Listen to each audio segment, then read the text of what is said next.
Osmar, qual é a contribuição da psicologia junguiana para a solução de problemas afetivos?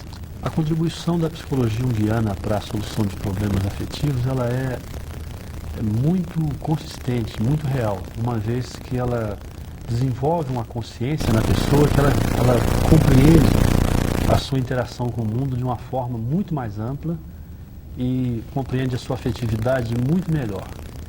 E principalmente ganhando condições de não cair em repetições de crises.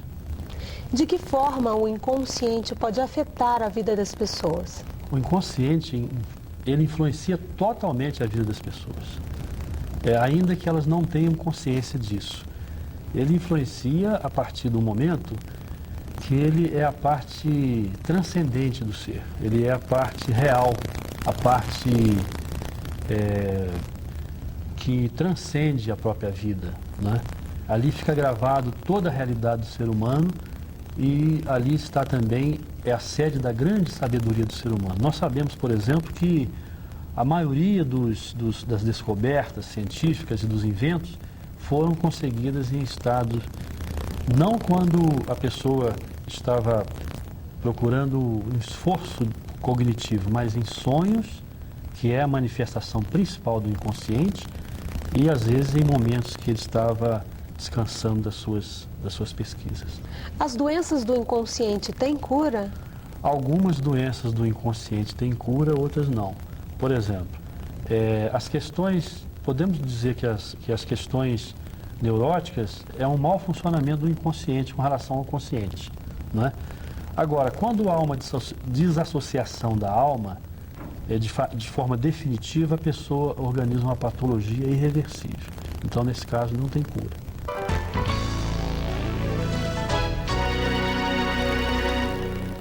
Eu vou procurar ser bastante objetivo dentro de um assunto que é um tanto abstrato.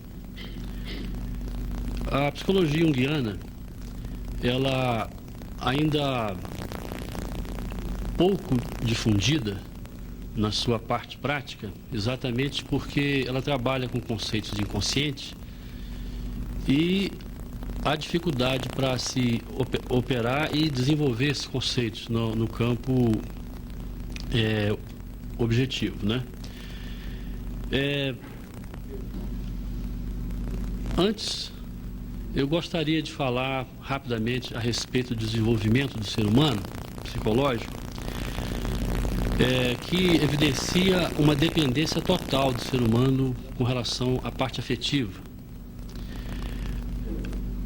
O ser humano, a criança, se ela não recebe até o 8º mês os cuidados normais de alimentação, higiene, carinho, ela desenvolve uma patologia irreversível, que é o autismo.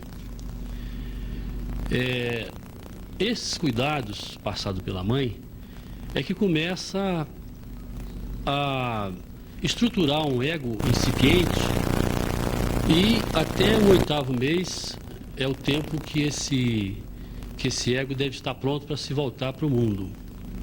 Caso contrário, a criança volta para dentro de si e nunca mais sai. Esse trabalho, o trabalho feito com o autista, o que até hoje se conseguiu o melhor resultado foi na Inglaterra, através das músicas, né? É importante para a compreensão das ideias que eu vou colocar e tentar colocá-las para a resolução de problemas atuais no campo da afetividade, com a tremenda mudança que se passou nas relações afetivas, a gente compreendeu uma coisa básica, que é a lei da polaridade, presente em qualquer área do conhecimento, em qualquer área da atividade. Eu vou mostrar a estrutura proposta por Jung na psicologia analítica, para a gente, aos poucos, falar sobre cada elemento que compõe de forma mais objetiva.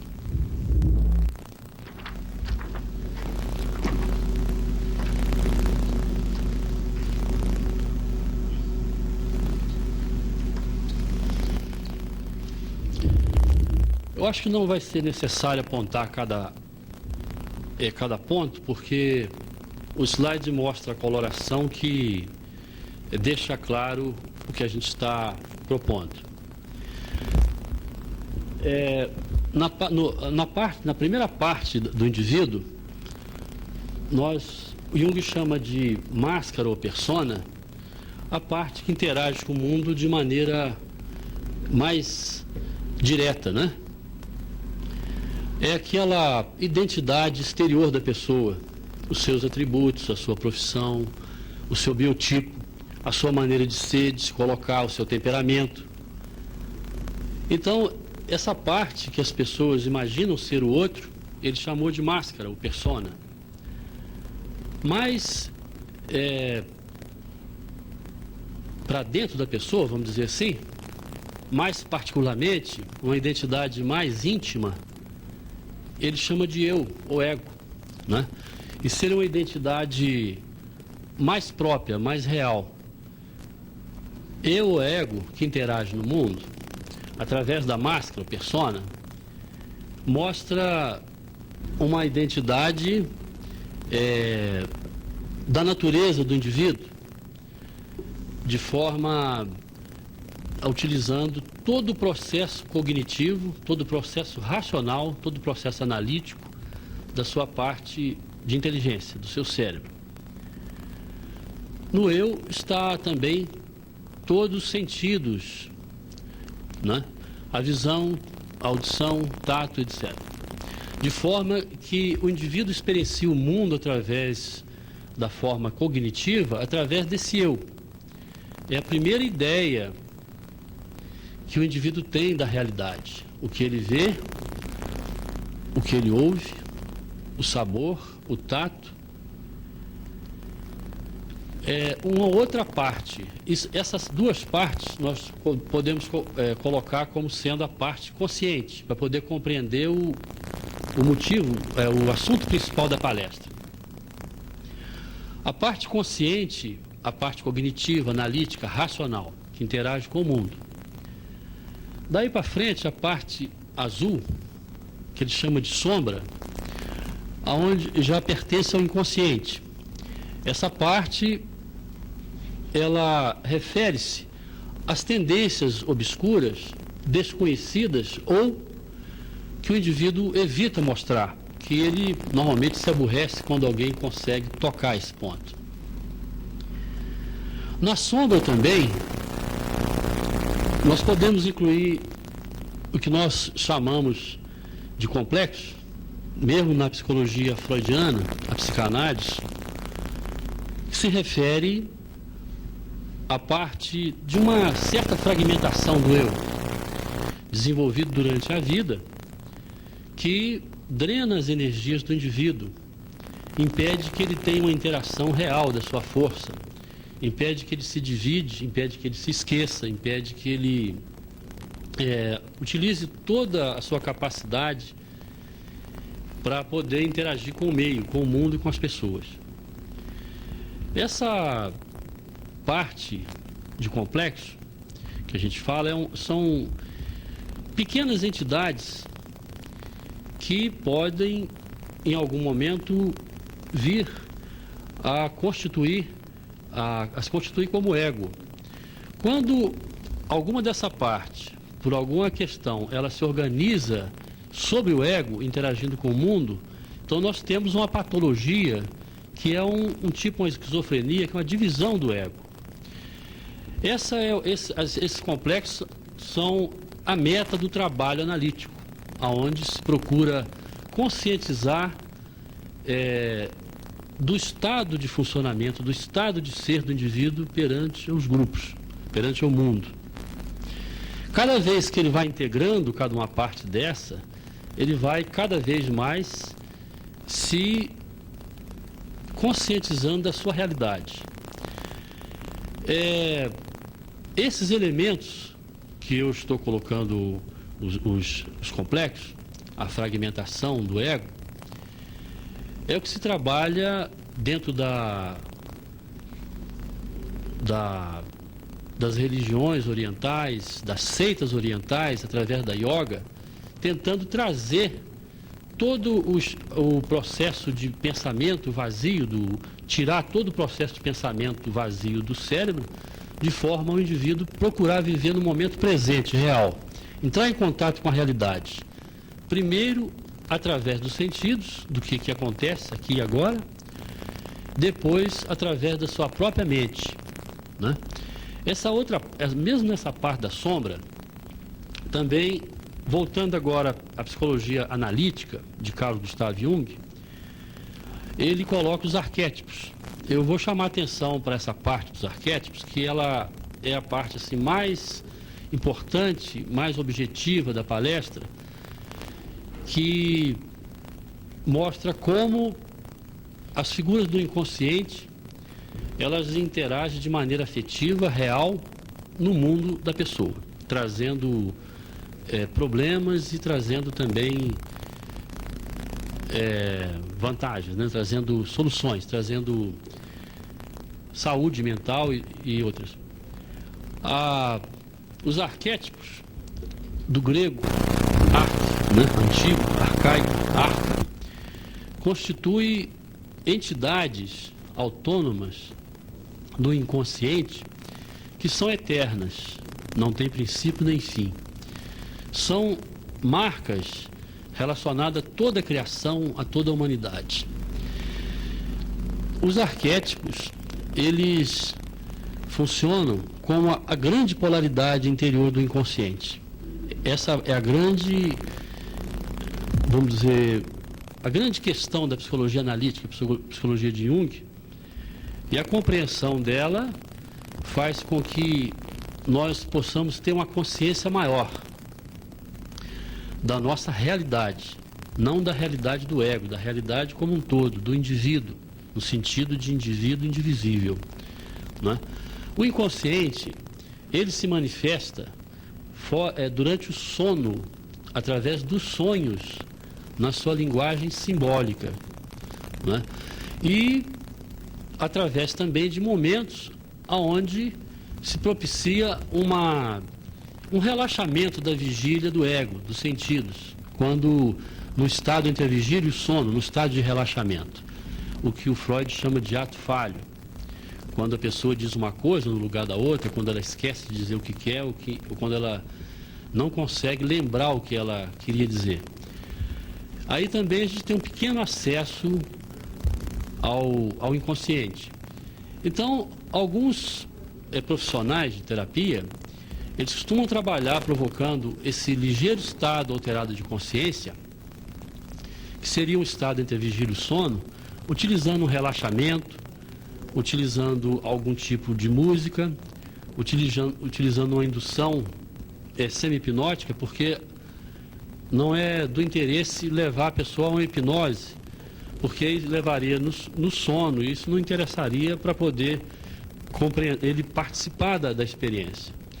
É nesse estado também que se trabalha uma outra linha de terapia emergente, mas ainda não reconhecida oficialmente, que é a TVP, Terapia de Vidas Passadas, porque ela mergulha naquilo que o Jung chamou de inconsciente pessoal, né?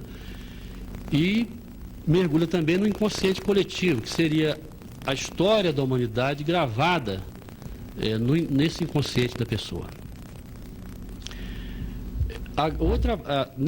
Na parte entre os arquétipos, a gente destaca os principais, né? A parte feminina da alma, que é ânima, do latim. Ânima, ela interage no homem nas suas relações com o mundo. E ânimos é a parte masculina da alma que interage na mulher nas suas relações com o mundo. Essa é a parte mais interessante e mais importante da compreensão desse trabalho da psicologia analítica. Ânima tem como característica no homem na sua relação afetiva, ela tem como característica o estado de humor, a capacidade do indivíduo lidar com o senso estético, a sua segurança com relação à sua afetividade. É ânima que faz uma ponte entre um outro arquétipo importante que nós vamos falar, que é o do meio self, e o consciente. Ânima se apresenta nos sonhos como um ser feminino, ou individual ou plural. Ânima está organizada no inconsciente, na psique do homem, a partir das suas relações afetivas com a mãe e também com o pai, porque dependendo dessa relação é como fica estruturada. Se o indivíduo teve uma relação afetiva onde a mãe se colocou como o centro das suas decisões, principalmente a partir de 4 anos de idade, 5 anos, até 8 anos da infância, ele tem uma ligação com a mãe, né? Se não entrar a função paterna, essa é a parte interessante e pouco estudada dessa psicologia, se não entrar a função paterna para poder desfazer essa relação, que é uma relação de certa forma natural, mas doentia por parte da criança e por parte da mãe, não é? Tende ele então a organizar essa ânima de uma forma que vai comprometer toda a sua relação afetiva e toda essa sua relação com o mundo. Se o pai é ausente por motivos reais ou por motivos dele não exercer a sua função paterna, o filho, ele tende então a projetar, a introjetar, a trazer para dentro dele essa imagem forte da mãe. E essa ligação, ela às vezes pode continuar para toda a vida, né? Essa pessoa, ele desenvolve uma dependência com relação às suas escolhas que vai ser difícil dele conseguir uma relação afetiva durável ou uma relação afetiva igualitária, de troca. Naturalmente, ele busca para a sua parceira mulheres parecidas com a mãe, para poder haver uma complementação. Ele busca mulheres dominadoras, ou dominadoras no aspecto exterior, ou dominadoras nos aspectos dela comandar a relação, né? Dela ser uma pessoa forte, intelectualmente organizada, profissionalmente resolvida, mas afetivamente, que nós vamos falar em seguida da questão da mesma influência sobre a mulher. Então, esse homem, num estado mais extremo do domínio de ânima, ele então desenvolve algumas perversões, tipo alcoolismo, homossexualidade, ou uma homossexualidade psíquica, vamos dizer assim, não manifestada, mas a sua escolha do objeto de amor recai sempre sobre outros objetos ou sobre situações que não seja uma pessoa do sexo oposto. É o caso, por exemplo, do indivíduo ser apaixonado por coleções, ser apaixonado por roupa, ser apaixonado por carro, colocando essas escolhas acima da escolha da mulher.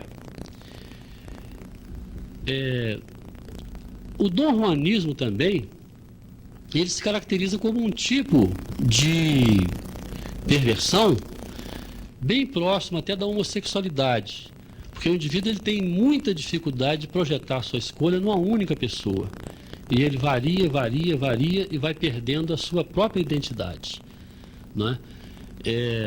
O indivíduo excessivamente autoritário, excessivamente possessivo, ciumento, mostra essa insegurança da parte dessa relação afetiva que mostra a ânima no comando das suas emoções.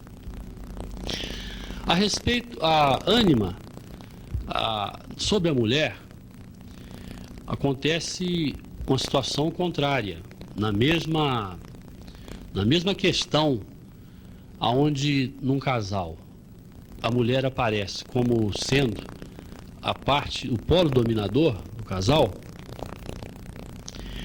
a mulher então ela tende, num primeiro momento, a se desenvolver, a se organizar de forma racional. Ela vai muito bem nos estudos, ela é uma pessoa responsável. Só depois, quando ela começa a interagir afetivamente, é que começa então a aparecer os problemas, porque, ao contrário do homem, ela vai buscar uma relação dependente. Esse encontro é feito exatamente para haver um crescimento mútuo.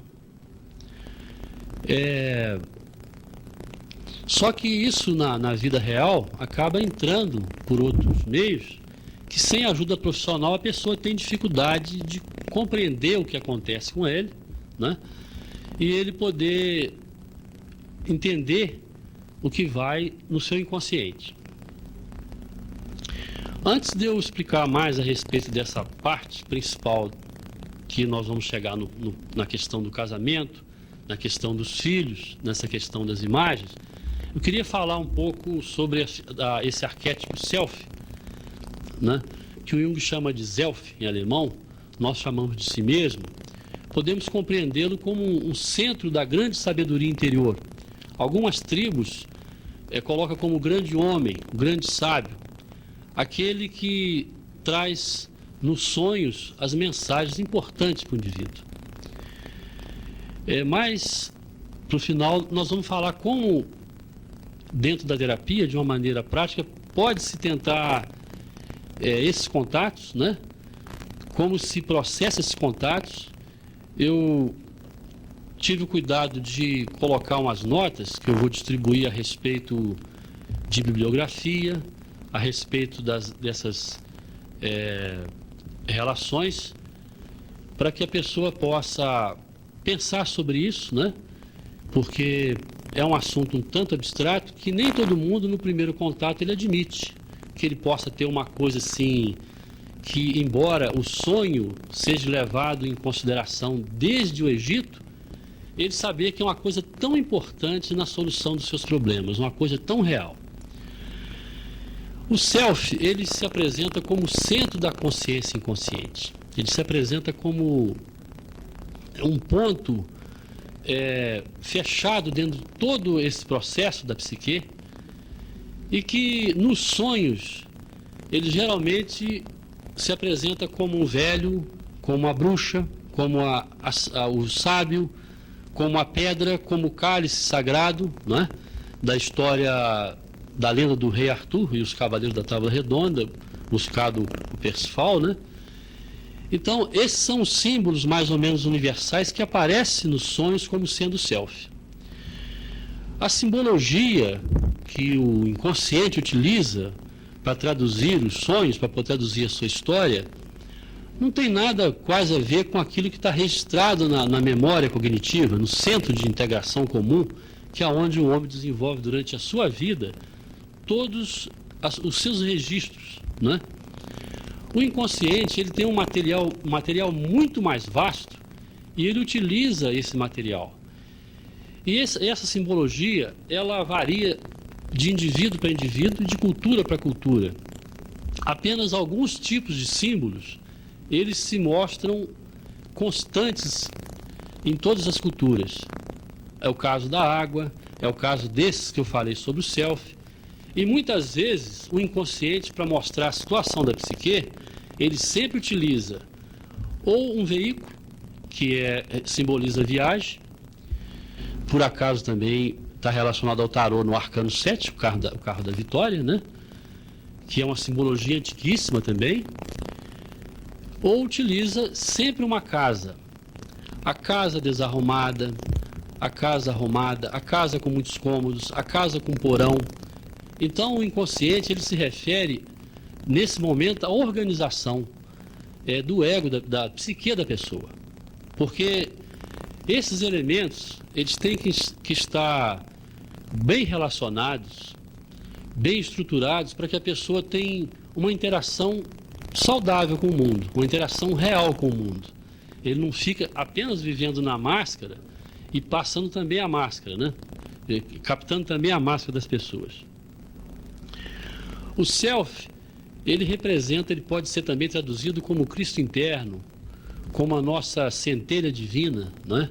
Com o nosso anjo da guarda para alguns, na sabedoria popular. Algumas tribos utilizavam o sonho para poder descobrir a melhor caça, né? Em todas as culturas, em todas as épocas, por primitiva ou culturas mais avançadas, há uma referência desses elementos. Na literatura, as histórias dos contos de fada, por exemplo, de Christian Andersen, que foi um dos maiores escritores de contos de fada, os grandes pintores, nós podemos dizer, por exemplo, que o Jung se referiu como uma manifestação real do self a figura do Cristo e a figura do Buda. Então, qual seria o papel realmente do ser humano? Ele chegar num ponto de controle da sua psique, aonde ele bebesse direto essa sabedoria nesse grande ser interior, e um dia o self se expandisse tanto que chegasse a ser o próprio ego do indivíduo, dentro dessa imagem que está colocada simbolicamente nessa mandala. A mandala também, por acaso citada, ela representa um símbolo da totalidade, né? A figura do centro do self, essas figuras intermediárias e a figura da máscara da persona. O self, ele procura, através do sonho, mandar mensagens para o ego. O ego entende que, como ele experiencia a vida, como ele enxerga, como ele escuta, como ele tem uma noção de valor promovida pelas instituições e pelas culturas, principalmente por um complexo que o Freud chamava de complexo do eu, que o Adler chamava de complexo do poder, que foi aí que eles se discordaram, inclusive. Ele dá uma ilusão falsa do poder, e as pessoas procuram acumular, procuram desenvolver poderes, né? Posições, a fim de alcançar uma coisa que é uma felicidade. Eu acredito que, através da obra de Jung e os seus seguidores, ele mostra que o contato com o inconsciente, que ele chama de alma, dividida nessas partes que eu coloquei, o indivíduo ele encontra uma significação maior para a vida, ou a verdadeira significação. O indivíduo, o ser humano, ele não pode ter o ego como sendo o seu objetivo final de vida, porque a frustração a respeito dos valores do ego são reais. A pessoa envelhece, neurotiza e morre. Então, se o ser humano é uma criação de Deus, se ele acredita nessa transcendência, se ele acredita que ele é feito à imagem e semelhança, eu creio que a imagem e semelhança do homem não é o ego, mas sim o self, sim a sua alma. E o contato, nós vivemos dentro de duas faixas diárias de dimensões. A dimensão real do ego, a dimensão do mundo, da vigília, que tem a realidade palpável, né? Cartesiana, como mostra, e a realidade da alma durante o sono. O sono, ele tem uma função fisiológica de proteger. O sonho tem uma função fisiológica de proteger o sono. Essas interpretações de sonho que aparecem nas revistas não tem nada a ver com a realidade, porque a interpretação do sonho, a pessoa tem que conhecer a parte simbólica e conhecer a própria vida do sonhador para poder ter uma ideia de como o inconsciente utiliza esse simbolismo para poder traduzir a realidade da sua psique e os caminhos que ele deva encontrar. Muitas pessoas acreditam que não sonham, mas isso não é verdade, porque o sonho é uma função fisiológica. A pessoa sem sonhar, ela morre, ela enlouquece, né? Isso já foi feito teste sobre isso. O que acontece é que a pessoa muitas vezes não se lembra do sonho, porque a entrada de uma dimensão na outra, a entrada da vida inconsciente para a vida consciente, ela se dá de forma abrupta, de maneira a alterar o estado de consciência, as pulsações do cérebro, que as ligações neuronais dos dendritos, né, que faz a ligação dos neurônios, elas se agitam e o indivíduo entra para a vigília. Por isso que a gente diz que a pessoa precisa ter calma e tentar rememorar os sonhos antes de acordar. Esse é um material muito importante para se trabalhar na psicologia do inconsciente. A psicologia do inconsciente, ela não é uma psicologia corretiva de início, ela é uma psicologia de crescimento. Ela ajuda a pessoa logo no início, num processo de crise, num processo de ansiedade, que às vezes tem repercussões na sua qualidade de vida, mas imediatamente o indivíduo é convidado a participar do processo, convidado a participar da terapia, de forma que quando ele consegue compreender a mensagem, compreender o acesso do seu interior, ele é seu próprio terapeuta, ele se livra da terapia e ele se transforma num terapeuta dos seus amigos, dos seus parentes, de todos eles. Então, a gente, fazendo uma simbologia simples, nós podemos dizer que a psicologia junguiana, analítica, que trata dessas relações com os elementos da alma, no sentido científico, do inconsciente, é uma psicologia de dentro para fora. Porque a psicologia analítica e outras tantas, elas não oferecem um prognóstico para o indivíduo. Elas não oferecem um tempo que ele pode se conhecer. Acredito que Platão se referia exatamente a isso quando ele quis dizer, traduzindo as ideias do Sócrates, né, que homem, conheça-te a ti mesmo. Conheça o quê? A parte de fora, no espelho, que roupa que ele está vestindo, como é que é a cara. Não deve ser isso. Deve ser, com certeza, como ele é. Qual a situação que ele se encontra, né? A partir do momento que ele consegue contato através com o seu inconsciente, com a sua alma, com o seu guia interior, com o seu Cristo interno, então a terapia caminha para a solução. É interessante a gente atentar para a questão da polaridade, principalmente que ela aparece de maneira real nessa questão da mulher ter a parte masculina da sua alma, ânimos, interagindo com o mundo, e o homem ter a sua parte feminina, a sua ânima, interagindo com o mundo. Então quem casa, quem relaciona, não é a parte feminina do homem, não é a parte masculina do homem, e nem a parte feminina da mulher. Isso é a parte de fora, isso é a parte de Eros, que é uma outra parte importante no inconsciente, que vem sendo utilizada pelos aspectos, colocada pelos aspectos morais das culturas e tudo como grande problema. Então o Freud, quando ele colocou as questões da repressão, que é a luta entre o aspecto moral e o desejo e a pulsão, como reprimida, como sendo a origem das neuroses, ele estava sendo, até hoje isso não tem condição de ser desdito, isso vai ser sempre real. Só que em muitos casos, se a terapia caminhar para buscar cada vez mais esses elementos, a gente não tem um prognóstico. Então, o que se propõe na psicologia analítica é compreender a ação desses elementos relacionada à parte instintiva e partir para despertar uma parte maior da alma, que cura realmente o indivíduo, que propicia a ele uma consciência transcendente da realidade humana, do ser humano.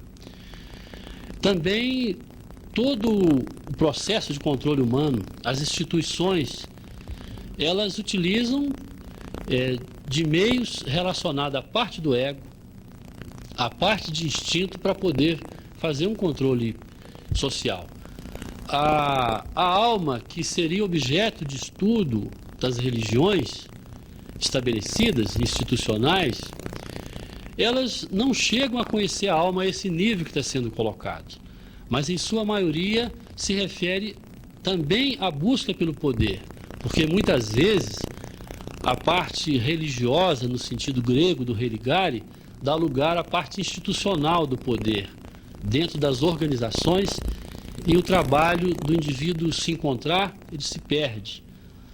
Esse trabalho de entrar em contato através de um trabalho da psicologia analítica com a sua própria alma é um trabalho individual, que o indivíduo se guia através de alguns textos até ele compreender como funciona o seu inconsciente.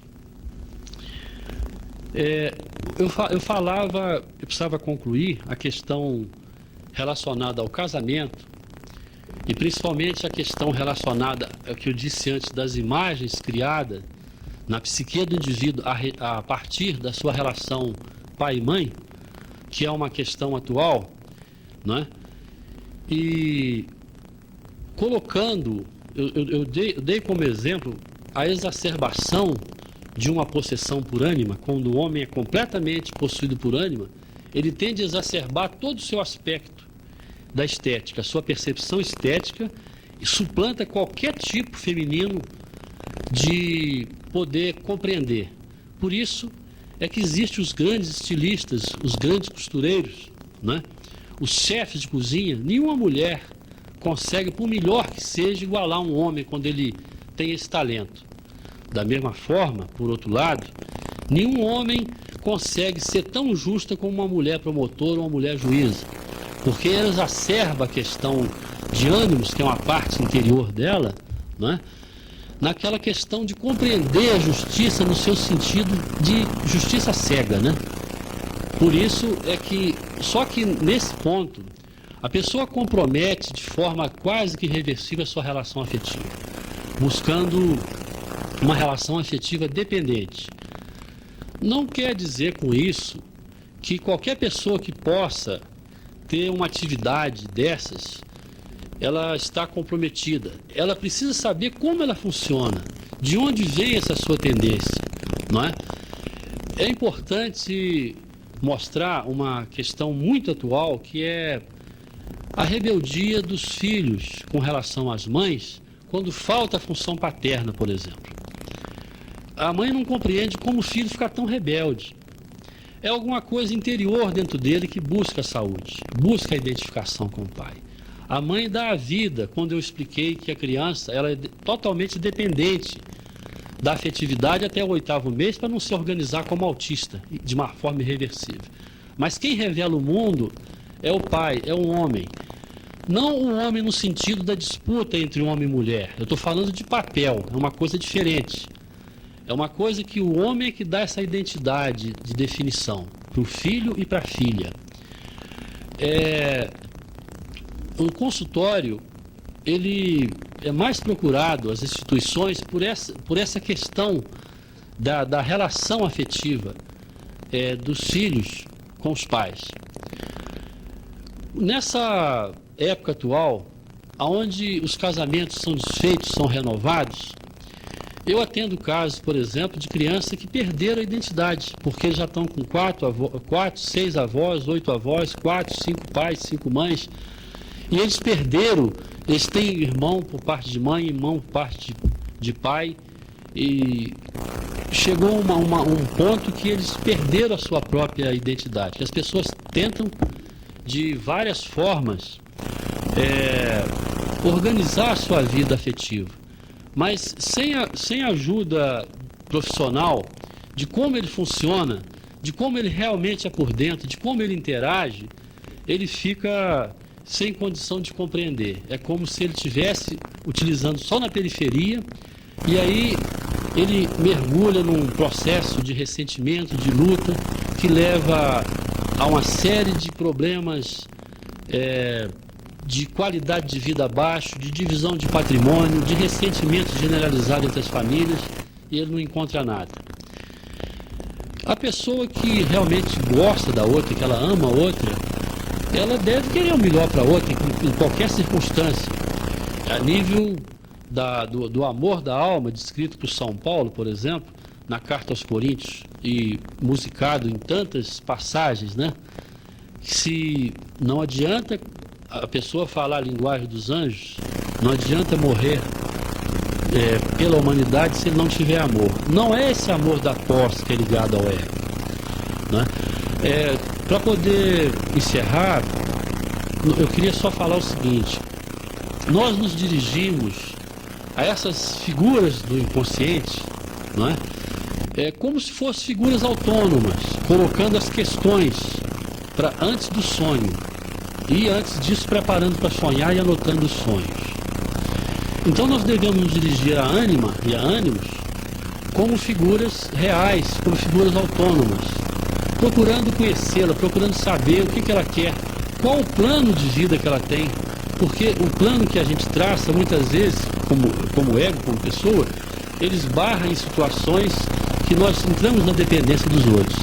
Quando nós temos uma orientação segura de dentro, a gente fica livre, a gente se liberta, e a gente então entra em contato com essa sabedoria interior. A partir disso, a partir dessas experiências, ganhando confiança, através dessa janela maravilhosa, dessa possibilidade de entrar em contato com o nosso eu superior, através dos sonhos, nós vamos constituindo essa relação com o inconsciente, com o self, né? E vamos compreendendo a nossa vida e mudando a nossa escala de valores. A nossa consciência, ela vai se alargando, vai abrindo. Muito obrigado.